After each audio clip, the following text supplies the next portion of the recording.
What's up, everybody? It's your favorite show, Get a Bucket. I'm your host, Trey. I'm your host, Chris.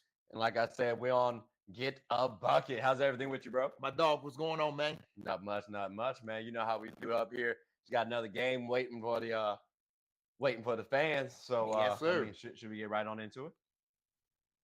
All Let's right, do it. that's a bet. That's a bet. Well, jump ball be coming moment soon, and quarter one will begin very soon. So hope you all enjoy.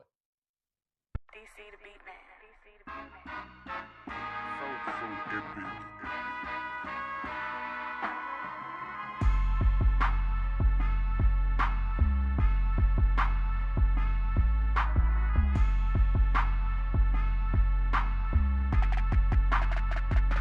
All right, ladies and gentlemen, listen. We're here to talk about the NBA draft. Is that good with you? Go ahead, bro. All right. So I'm gonna just say for the NBA 2024 draft, shout out to Zachary Richeshe for being the number one draft pick by the Atlanta Hawks. All right, we gotta give a little love to Alexander Sarr as well. Alex Sarr was the number two draft pick going to the Washington Wizards. Now, after that, we had Reed Shepard going to the going to the Rockets. Then we had Stephon Castle going to the Spurs, and then Ron Holland going to the Pistons. You said Zach was going to get selected number one, right? I went with a more so what I would prefer going with the Hawks, right? Um, so we don't need to talk about Zach or Alex because if y'all looked at the last episode, we kind of did talk about them pretty decently. And with all due respect to Reed Shepard as well too, so you might not hear him too much. But there were some interesting names outside of the top five. Um, did you have any people you want to focus on specifically? Absolutely, I do. And I'm gonna say this too: if you want to include people in your top five or that were drafted in the top five, you can do that as well. I'm just saying. Um, I do got one person in mind. Let's tell you what. Let's you say one. Let's do three then. Let's try and do three Let's real do quick. three. Okay. So let's snake draft it. So you start and I'll go Okay. after that, and you go. You go. Okay. So, one of my my three is fit. So, Just give one. Just give one. Yeah. Say okay. yeah. My first one is Rob. Rob at Dillingham was a drafted by the Spurs, but got traded to in Minnesota. That's a home run hit. Like you need scoring. I said you need scoring depth off the bench, and Minnesota got a flame a flame throwing Rob. He got a good handle. He can take it to the cup, and he is a sniper from three. Whenever Mike Conley hangs it up, Rob can just slide in. I said slide in between him and Ant. That could be one of the nastiest, most young up and coming backcourts in the league and for the next a decade or two. Decade or two is crazy. Okay, but all right, that's cool. That's cool. Then so I do like Rob as well. I'm debating if I want to have him as my sixth man or my starting point guard, but that's another discussion for another day. Because again, I do like him. I do like his game. I do like the fit he has from on the Wolves team, and again, playing behind Conley, you can learn a lot. My next person is, and I kind of gonna contradict myself from earlier. Reed Shepard, ladies and gentlemen, Reed Shepard. I gotta talk about Buddy, right? Because again, I was correct. I did say, I'm thinking about taking Reed number three, and he was the choice because of his shooting as well. But also in this, I get he's 6'1". The athleticism does come into play. If he can get that playmaking up, which I do believe he has the ability, and defense, which is about effort, which I think he will display, and he has the physical tools to do so. I think the Houston Rockets did a good job with this pick. This is a good fit. And now we could be wondering, hey, is he going to replace Fred Van Fleet? Because again, we're talking about playmaking and defense. If he's supposed to be an elite three-point shooter, Fred Van Fleet is that right now. Like everything I just described about Reed Shepard's potential, that's what Fred Van Fleet is. Now, the athleticism, the 42-inch vert, Fred don't have. So that could be a new element to the game that Reed could bring to this Rockets team. But I'm focusing on Reed Shepard because I think him on that Rockets team could be pretty entertaining or a key piece in a trade. So we got to wait and see. Who's your next one? Mine is my Tennessee boy, Dalton. Dalton. I told him, but that's a talk about needs again. That was a pick and plug need that all Lakers damn sure need. Like, yeah, really damn sure need. More shooting the better. Cool. Whatever. So I like the fit because he's older. He's a little bit taller. He can play the two or the three, or sometimes the small ball four. He's athletic as hell. And and I mean and they said he is the best pure catch and shoot shooter in this class. If you have not watched his Tennessee highlights, trust me, like the fans, this was a good, good steal for us. Only thing I gotta put a little question on is you say the best shooter pick up. I just want to say for record, I was told Reed Shepard was the best shooter. I don't care what type of shooting we're talking about in this draft class. So that's something that we're gonna have to study up on, see what happens, who's a better shooter between Dalton Connect and Reed Shepard. But we also talked about both of them on the last episode. So we were kind of fans of them, you know what I'm saying? Somebody we didn't talk about, Ron Holland. Ron Holland. Now Yeah. I talked before the season. I spoke about Ron Holland a little bit, and I wasn't as sold as I might be now because going to the G League. I mean, going to the Ignite team. He was their best player, inefficient, but okay. Like he's young, right?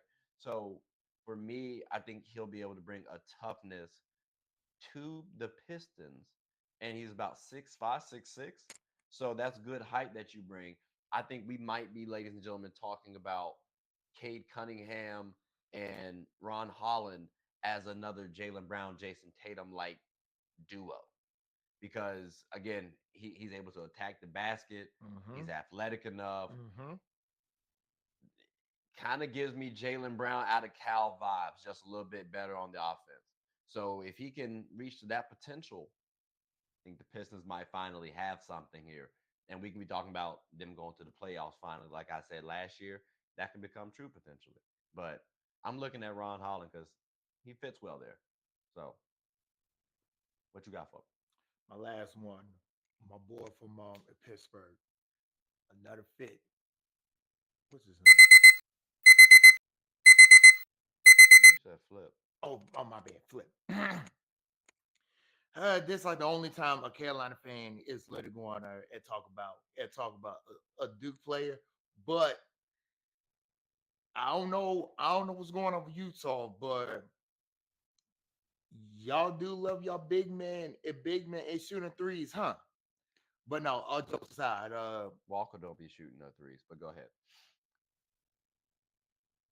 anywho, nah, this a good fit for Utah. Another pick a pop actual center that can execute three. Like Flip, he's a good on the boards. He's a decent, good shot blocker enough where he can play as your four, or he can be your backup five coming off the bench if Walter it gets into foul trouble. So Danny, I see what you're doing, but don't ever pick another do player again. Thank I prefer Flip at power forward, but yes, he can play center. They're doing some interesting things over there in the Jazz squad, right? Um, a team that's doing some interesting things as well. Oh my gosh, I cannot talk today. But the Spurs getting Stephon Castle. Listen, they are about getting intangible players with good intangibles. And I Mm-hmm. think Buddy doesn't have to be the star of the team.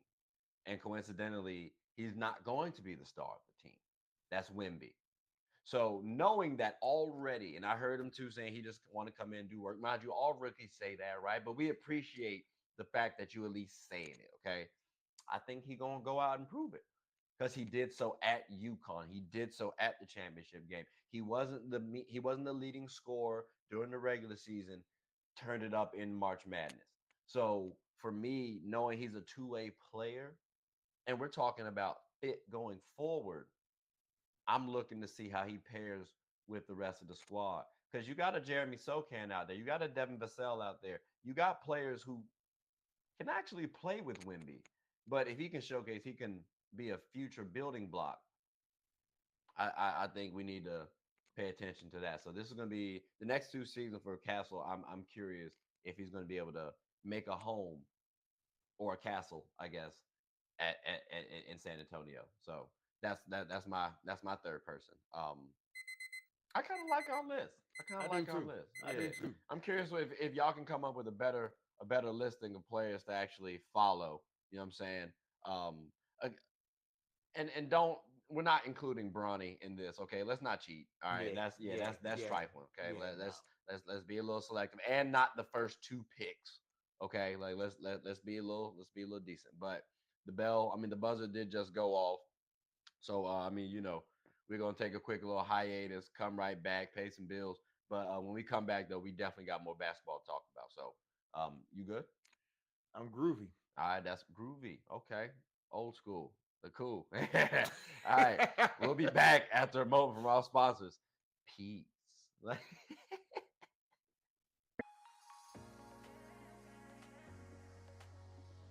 The I'm Perfectly Made Foundation believes that routine screenings can save lives and that access to these services should not be a barrier. Our mission is to promote eye health education, free eye exams, free eye screenings, and free glasses to our communities with the focus of highlighting early detection. The I'm Perfectly Made Foundation also gives individuals with low vision and blindness the opportunities to be a part of certain community events regardless of visual impairments. All right, ladies and gentlemen, we are back. Listen, for starters, you're gonna stop that fouling. I'm tired of your ass. You understand me? Like, Hey, hey, ref, you got to start calling his hey, hacks. I'm telling you, hey, bro, this is look, trifling work. hey, look. Y'all want to say, y'all got a good stock. We always going to have at the better college a player stock. Y'all got the pros, but we got y'all in I'm college. crying. I'm crying. So listen. Speaking about college, right? Mm-hmm. Um, during the college season, my boys had a wonderful run. Um, and I actually liked the season. I liked the team construction. I liked the cohesion we had. Could have been a little bit better result production, but it happens, right? Um, Jared McCain came up on a couple of occasions. Mm-hmm. Okay. Again, ladies and gentlemen, he comes from good stock. You understand me? The boy comes from good stock. But he had a couple of, I guess, controversial, peep the air quotes, by the way, ladies and gentlemen, controversial TikTok performances, social media performances. He just danced on social media and put a video up there, right? But folks was paying attention to his fingernails painted. Mm-hmm. Um, I don't. I'm gonna say it off the break. I don't really care about your fingernails painted to keep it a buck with you. Like you gonna get a bucket. Do what you need to do. That's my personal opinion. I'll let you speak on it. What's your stance on the fingernail paint? Like, Um, I mean, I agree with you. Like, he's a grown man. Uh, Now he's an NBA player. Um, it's one of those things. It's like if you feel comfortable getting them done mm, and still get a bucket, do what the hell you please. It's not plain and simple. Like Yeah. I'm gonna say for like the draft classes, if like back in the day, we didn't have no issues like that. Mm-hmm. But this is a whole different. This like a whole different breed, and some people do stuff that all going to be com- and questionable, Mm-hmm. but that's them living their life.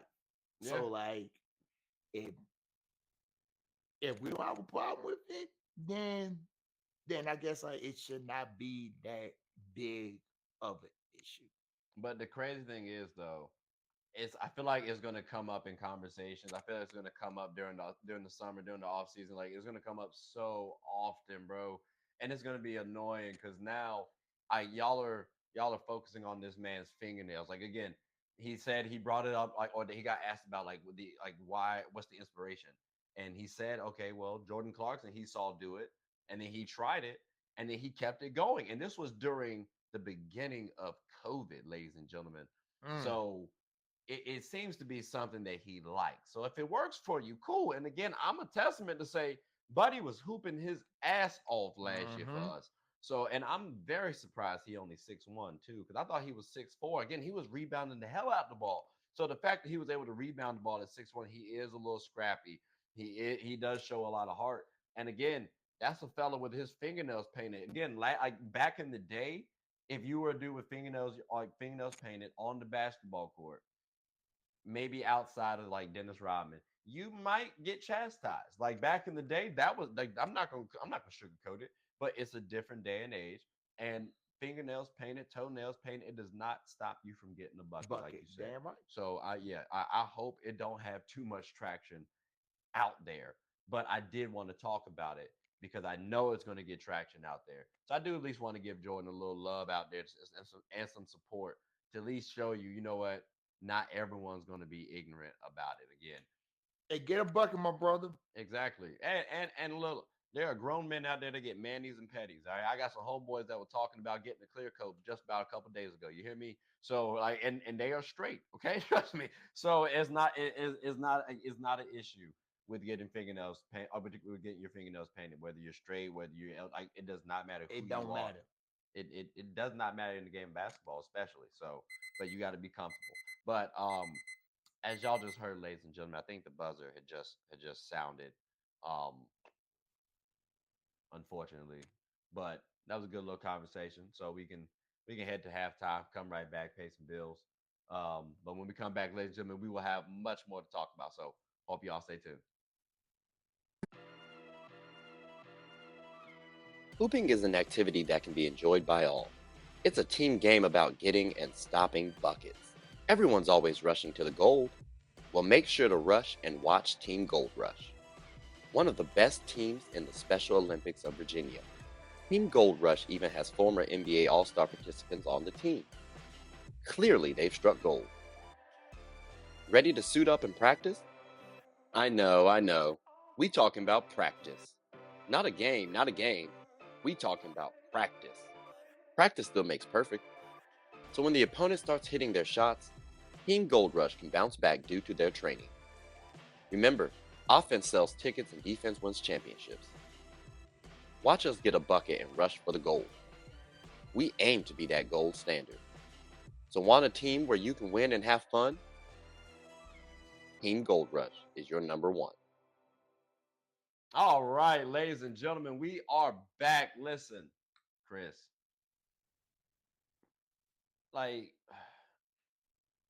all right, so you know what I'm saying? Like, all right, so answer me this, bro. Do you need your NBA players? Do you need your players to have emotion? Like, unless let's use for example, when because the draft, you know what I'm saying? Like, do you need your players to show emotion Oh, during the draft? absolutely, absolutely. So they can't just be chill, cool. Mm. Because again, we got images now. You know, like people still got like they got to manage their brand and whatnot. So maybe they trying to be cool, calm, collected. Like, what's up? Nah, I mean, like, I just want to shout out all my fans and whatnot. You know what I'm saying? Like maybe they come at you like that, like as opposed to somebody Like I don't know. Like you need players to be more like the second person. I mean, honestly, like piggyback on what you just said, like the players, you need emotion. It doesn't matter what sport you play. Like if So you don't have any type of emotion Mm-hmm. while you was out there, Mm-hmm. they're gonna call you soft. Well, let's look at the draft, right? Let's look at the draft, for example. Again, going back to the points that I had earlier. Do you want them to just kind of talk and answer questions, or do you look for players who are probably going to cry and show that A passion, mix show of both. that emotion? Okay, A so mix of both. it's not, it doesn't sound like it's a requirement. So Nah, if your player does, then do you feel like you're going to keep them around? absolutely.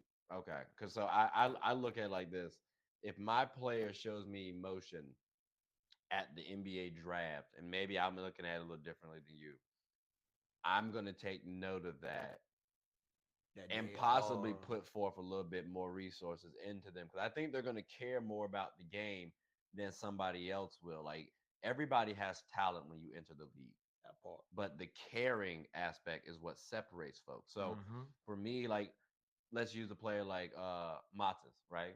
You were higher on Matas than I was. I wasn't the biggest fan, but what I saw and heard was, hey, he might be one of the best professionals in this class. And that goes a long way. So if he has those sorts of intangibles, I think I changed my tune about Matas just off of seeing Buddy trying. You know what I'm saying? Like Alexander Sarr, I believe he's actually going to be a solid defensive presence at minimum for the Wizards, just because Buddy was crying. Now we'll see what happens with those two players specifically. But like again, when I see that, I got that feeling that kind of helped me out going forward. Did using those two as examples, do you feel the same way I do, or do you differ at all? With Matt's situation and it's to the viewers out there, and I think we didn't know about this. He is a Chicago kid. Mm, He is a homegrown as a Chicago kid. So being drafted is one thing, but being drafted by your home team, mm-hmm, it's a whole lot of different emotions that follow it because mm, he was a Bulls kid growing up. mm-hmm, So I can see why he was trying to hold in his crime because he got inside himself because like not not only he could just play for his hometown team, but his parents and his family don't have to go that far and watch him play. So it's a different type of emotion when you get drafted or being like the number one pick or like a top five pick, mm-hmm. but getting drafted by your home team, that's a whole nother emotion that people don't even talk Yeah, like there's a world where you can say he possibly, in terms of like all the draftees, right? about. Mm-hmm. He probably won the draft in terms of fit Yes, because his lifestyle, he don't have to change it. he He's really don't. been there. So again, Right. you know, I like that. I like that one. Yeah, I like to have my players have a little emotion. Mm-hmm. Um, so and I don't care whether you going to your hometown or not. Like if you cry, you cool with me. Like I'm good with that. I need to see a little emotion. I don't need you just answering something like a robot. But some of them robots can get a bucket too. But unfortunately, ladies and gentlemen, the buzzer did just end. You know what I'm saying? We gotta call it a little quitsies right now. But it's okay though. It's okay though. We'll be back. We'll be back after a moment from our sponsors. Sports is one of the few things that genuinely connects us together. Whether with coworkers, friends, family, we all love the entertainment. Well, here on Get a Bucket, my goal is to talk about sports and its cultural impact. The WNBA, for example. The WNBA is loads of entertainment, from the new rookies battling, displaying their skill sets, and preparing to take the league by storm, to the titans and the MVPs of the league clashing for battles we'll always remember. From imagining the soon to be possibilities to admiring and treasuring the finales. Get a Bucket is a platform where other sports analysts, hoopers, coaches, and fans of the show come and talk about the WNBA, both negatives and positives. So if you haven't, take a quick peek.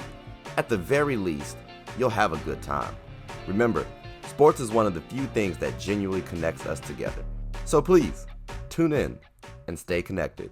All right, ladies and gentlemen, we are back. Listen, all right. So at first, I had thought about. I ain't gonna hold you. Thought about putting on the jersey, right? Because we do got to talk about our Lakers, Yeah. but with Bronny's expectations, right? But I'm not trying to be too critical of the young boy. You know what I'm saying? The young man. But I do feel like I need to get a drink. You know what I'm saying? Yes. In hand, right? So, Yes, sir. but Salute. here's the thing, too, ladies and gentlemen. I also got some water to make sure I stay hydrated. Shout out to my guy Gene out there from Sasosu Water. You know what I'm saying? Here's the thing though. I'm gonna finish with that though. Anyways, so Bronny drafted in the second round. Folks are complaining about nepotism. Chris, do you have an issue with us drafting Bronny and him potentially being looked at as the new face of nepotism now? Um, you know, when Boston passed up on him, I already knew that we was going to draft him.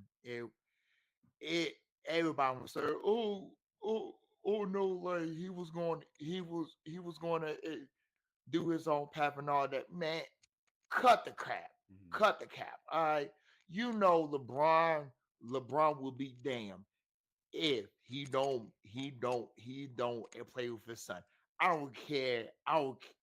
You can argue with your mama, argue with your cousin, argue, argue with your daddy, or or your coach. This is something that we will never ever seen again in the league. So everybody want Bass on Braun and all of that. Cool, round of applause. But what what Bronny is doing now, you tell me one other Hall of Fame player that would have the guts guts that he did to play with his own kid. And to me, like I, I, I agree with you. I agree with you. Like I'm gonna stop you right there on that.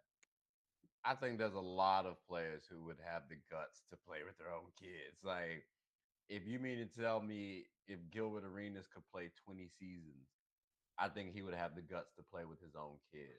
I think the issue now is going to be the expectations on Bronny because of who his dad is and us drafting him. Folks are saying, "Oh, he stole a roster spot." Not he worked hard and achieved a roster spot. Not that he worked hard and was drafted, but he stole a roster spot is the narrative. So he's gonna he have got to to work work. for it. He He's gonna got to he's work gonna for it. have to work extremely hard. Which ironically, I did make a post a couple years ago about. It was a quote where somebody said Braun's favorite quote or one of Braun's quotes is "earn, not given." So that ironically is applying now, and I chose Bronny as the picture back then too because they both were working out, and he's been working.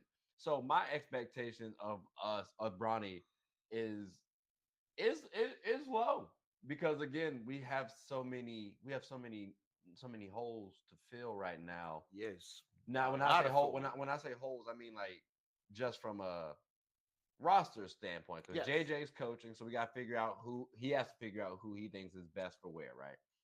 I don't know if he's gonna assume Bronny is gonna make that roster spot like right now.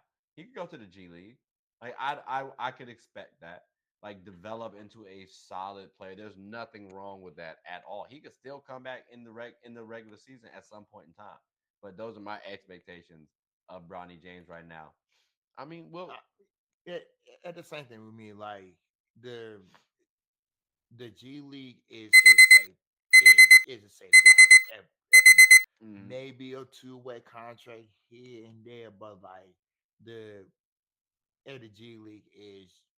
is your way to go now because we haven't, like you said, he not only we have holes to fill as a team in the organization, but he also has fields. He also have holes to like work on too. Like be be more of a good passer, be more of a good leader, be more of a shooter. We we know you got to bounce for days, but I think he's a good shooter. Um, he was he came into college as a shooter, so I mean at the McDonald's All American he shot the ball pretty decently. Like I think Buddy is gonna be a solid shot. I think he'll be a solid prospect for us. I'm curious if he's going to get the same or worse treatment that Lonzo got. Like Bronny versus Lonzo Ball. And I'm not talking about as talents. I'm talking about as people. yeah, like no, not people, like focus. Because remember when Lazar was talking about, oh well, Lonzo better than Steph Curry, Lonzo da da da da. All right, well that's cool. Game one, Patrick Beverly sits up there and pushes him to the ground. Damn right. So are folks going to be going at Bronny the same way? Because there could be some resentment. Like look at how people are looking at are talking about Caitlin Clark and treating Caitlin Clark. They The feel like same. they feel like they are pushing her and shoving her and all this other stuff. Well, maybe there's some resentment there. That's what people are saying, right? Mm-hmm. Could we see the same thing with Bronny? You Like, you can you can I, you can. I could. I'm not I gonna hope say not. like I hope not. I mean I hope not too, but for your name to be talked about for this long of a time, Hmm. people is going to give you the work on the court,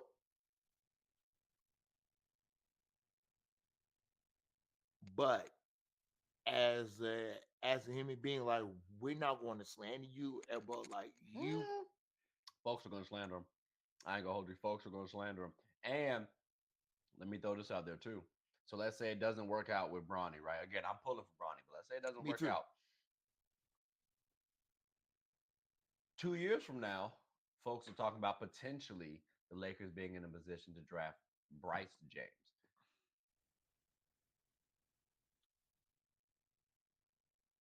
And let's say LeBron's still in good shape and still wants to play basketball and is still producing at like a top 30 player. And he's willing to take a little pay cut. All we got to do is draft Bryce James. How do you feel? By then, damn, like I wish by then, I hope that we are somewhat contenders, somewhat contenders. I mean, would it be a nice story to end Bron's career? Absolutely yes.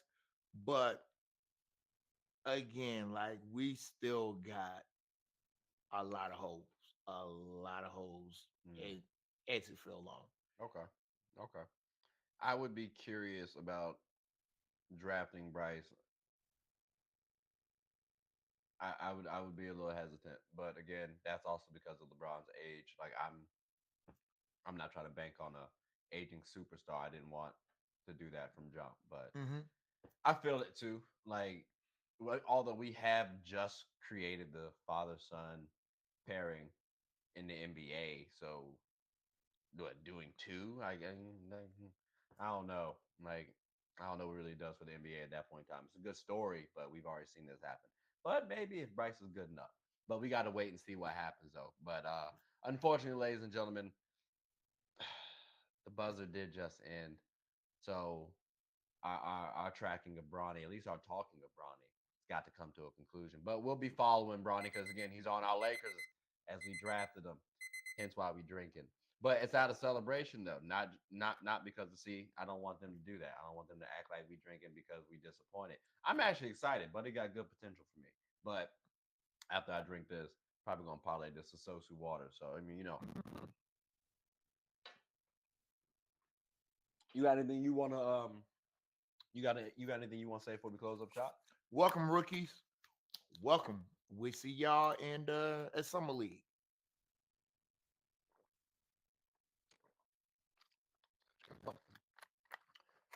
All right. Talking about some rookies. That's cool. That's cool. What about you? WNBA, let's go ahead and try to create a winter league. Since he talking about summer league for the NBA, let's talk about a winter league for the WNBA. Please, It'd be please, cool. It'd please. be cool. I'd like to see it. But yeah, I'd like to see that personally. But also, I'd like to see y'all like, subscribe, comment, tell anyone about the show. My name is Trey. I'm your boy Chris. We're the hosts of Get a Bucket. Hope you all are having a wonderful one. Take care. Care.